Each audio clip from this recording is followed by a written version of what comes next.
Hi there guys, welcome to another episode of the Cover Zero Show with me, your host Simon Conboy.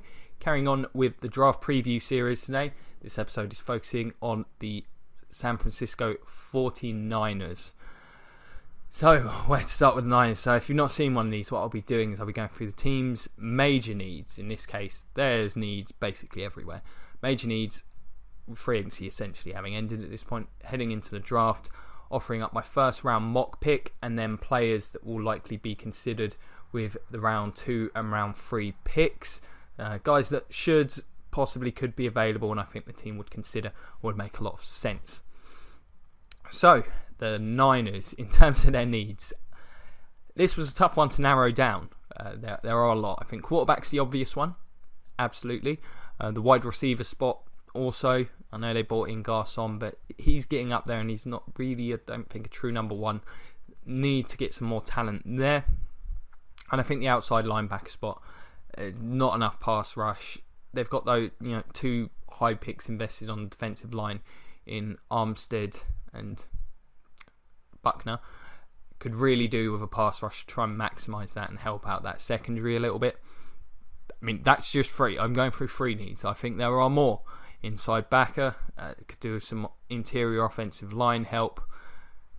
Corners, there's a whole lot. So this one's I've tried to sort of cherry pick a little bit because I think this is a team, as much as any, I'll throw the Browns in there as well, that I think really should adopt the best player available mantra for drafting for the next couple of years whilst they attempt to rebuild this roster.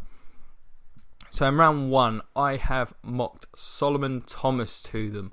I personally don't think that would be a great selection. I'm not a massive fan of his tape. There's clearly an incredibly high amount of talent there. I'm not sure what sort of scheme they're going to be running defensively. They really could move into a 4-3. I'm not sure that would be a great move considering the picks invested in those defensive linemen. But you never know. I think he could potentially play outside back, or I think he is gifted enough athletically that he could stand up and be a very effective pass rusher. He could be moved around a lot. But on tape, one of the most infuriating players to watch. Sometimes just a real lack of effort there. When he's on, he looks as good as any player in this draft, outside of maybe Myles Garrett. But I don't see it enough, but I think they'll take him for the upside. I think they should go with Jonathan Allen. I think he'll certainly be considered at that spot. And other guys, I mean, either of the safeties, I'm not sure Hooker would go at that point. They could look at Jamal Adams, but again, it just seems, number 2 seems awfully high, even though I do have him as one of my top rated players in the draft. They could even go with one of the corners, but I really think at that pick, it's going to be one of the guys in the trenches, likely Thomas or Jonathan Allen. Can't see them going quarterback. Part of me still thinks Kirk Cousins is, their get out of jail free card, or their plan for the future anyway, even if it likely will be next season. Moving into round 2, this is where things get interesting. Again, best player available kind of thing. I sort of look at the guys that I've got in my mock at the bottom of round 1 and think, surely they're going to hope one of those guys falls. I think Charles Harris would be a great selection for them at this point. A guy like Adoree Jackson could be selected, Gary and Conley. I do think they could do some corner help. I'm not sure this is a spot to address receiver. I think there's a lot of depth. I think they need to try and target best player on the board, and I'm not sure that's going to be one of the wideouts at this point, unless maybe like John Ross falls down, even though I can't see that happening.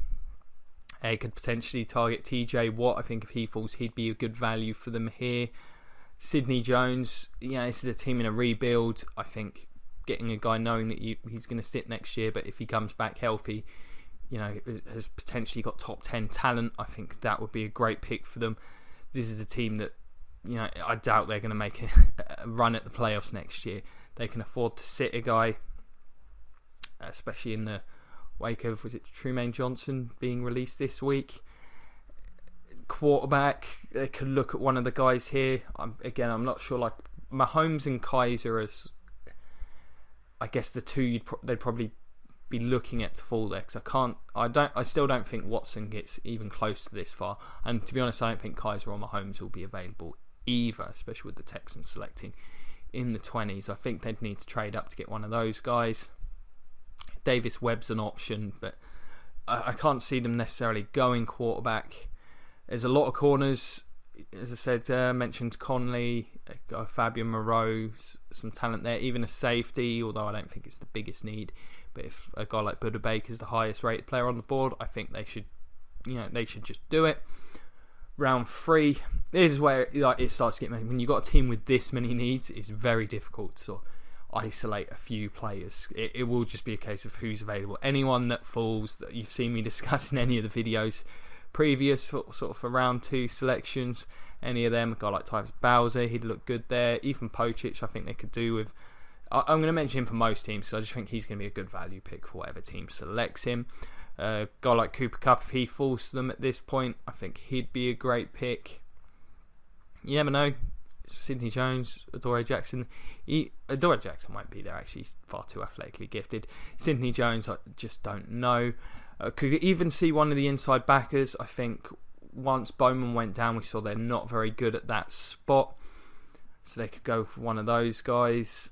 Duke Riley from LSU. The kid from Ohio State, whose name's eluding me at the moment. But I think they'd make sense. Got Takaris McKinley. Again, I don't think he falls even close to this far. I think he'll be at the top of round 2. They could consider him there. I think he's going to be. He shows some flashes on tape.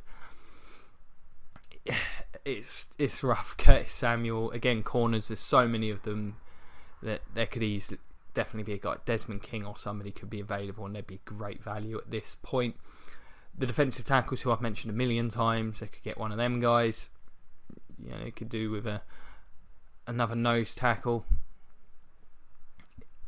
Bit more depth on the D-line as well. Again, this is a team that I just think has so many issues across the board. There's not really one spot I look at, outside of maybe Carlos Hyde. He's a fine running back, that I look at and think that they can, in the defensive end position, just because what they've got invested there, that they can look at and say, well, we can't, it's off the table. This is definitely a team that just needs to go with the top player on their board.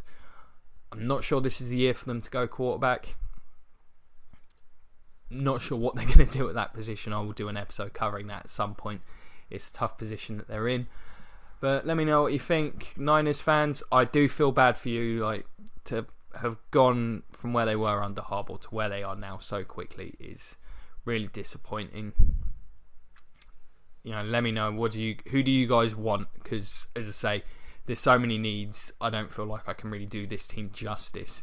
This episode could go on for half hour, 40 minutes as I talk about all the potential prospects that would fill needs for them in the first 3 rounds. It's really incredible.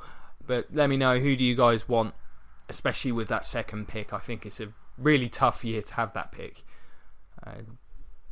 But it is what it is. Where would you like to see him go? Let me know, whether it's comments below. Find me on Twitter at Simon Conboy, or the Cover Zero Facebook page. If you enjoyed this one, check out some more of them. The rest of the NFC West will be up tomorrow. The Rams and the Seahawks. Going to do my Friday weekly review. That'll have my third round mock. So that should be good. Just, check out the franchise and draft reviews. That'll enlighten you as to why some of these teams are where they are right now. Because I covered the last 10 years. They were pretty good. As always, like, share, subscribe. Check out the Patreon, all that good stuff. We thoroughly appreciate it. It's been a pleasure as always. Thanks for your time, and go Bucks.